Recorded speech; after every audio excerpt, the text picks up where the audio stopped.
Hi, today I'm going to show you a quick way to fix these ghost lights. The switch, it's not really a switch, it's actually a piece of metal under here that is touch sensitive, so that when people accidentally move their hand around the area of the light, it either turns on or turns off, or I suspect sometimes it's just picking up stray radio fields and turning on and off on its own due to oversensitivity. So the quick way of fixing these is to remove the piece of metal that's around the glass. So I've just pulled this one off. It goes that way around. You can see it's hooked on at that end, so I don't pull it at that forward end. It's got two clips, that metal bit there, and there's another one there. These normally pull off when you prise it off. They go into these pieces of plastic on the roof. And when you pull them off, you'll almost certainly lose one or both of these pieces of metal. And I've seen other people recommending pulling off the weather strip around the door. You don't actually need to do that, and it's pretty well glued onto the metalwork. You can just get your fingers up, pull it out of the weather strip, and you'll soon find the metal clip. That's that one. And as I've done already, you need to remove those two connectors.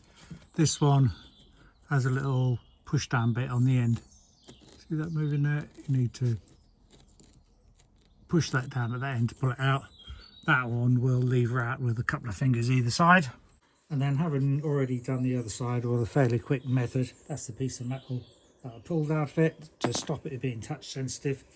It's not obvious to people in the back how to turn the light on and off anyhow, because there's no indication around it. And how are you meant to know that you're meant to press your finger on it to turn the light on or off? So far better just to leave that light control from the front overhead console, and as I say, disconnect, pull out this piece of metal at the back. So people have talked about cutting all the way down here for a long time, disc cutting, which is a bit laborious, and the quicker way to do it is basically get a knife, find your hands in this piece of plastic here, gouge out a little bit if you can. The idea is that we just get in here a little bit, prise up the plastic. It doesn't really matter how much of a mess you make of the plastic because it's outside.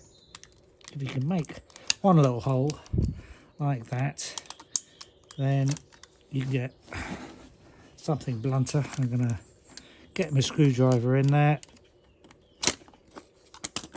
Once you've got one piece of metal in between those two bits of plastic, hopefully you can see that, you can then just wiggle it along to split off any glue that you've got in there, break the seal, back again.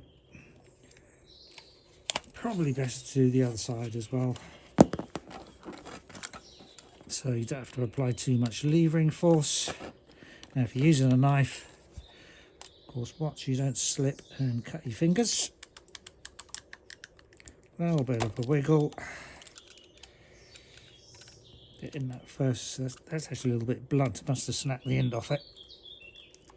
No matter, it's enough to get in there. So you could cut all the way along, but it's better to use something blunt. Otherwise, if you use a knife, then it might cut through the plastic at a bit of an angle. So that's that broken. That seal. Let's just come back to this other end, and hopefully by this time, yep, you can just lever it and take it off, and then remove that piece of metal.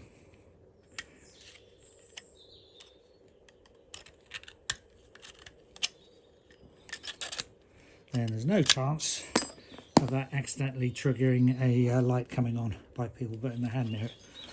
Stick it back again, and of course the glue has been detached, so we need to apply, don't need to, but I'm going to apply a little bit of, a couple of touches super glue or whatever glue you've got, probably a contact adhesive would do, and make sure to put it the right way round, of course, with that clear patch going where the light is going.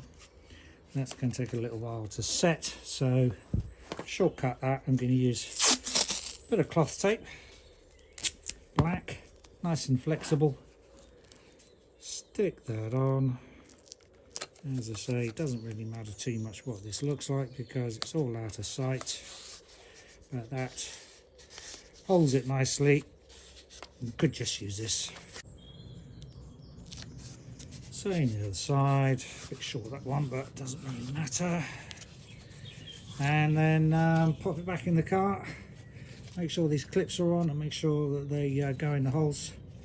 Reconnect it with that end in first, and then just give it a thump to push these metal connectors back in place. Sometimes these pieces of metal will stick out a bit too much, so give them a little bit of a squeeze in so they get bent on the way out.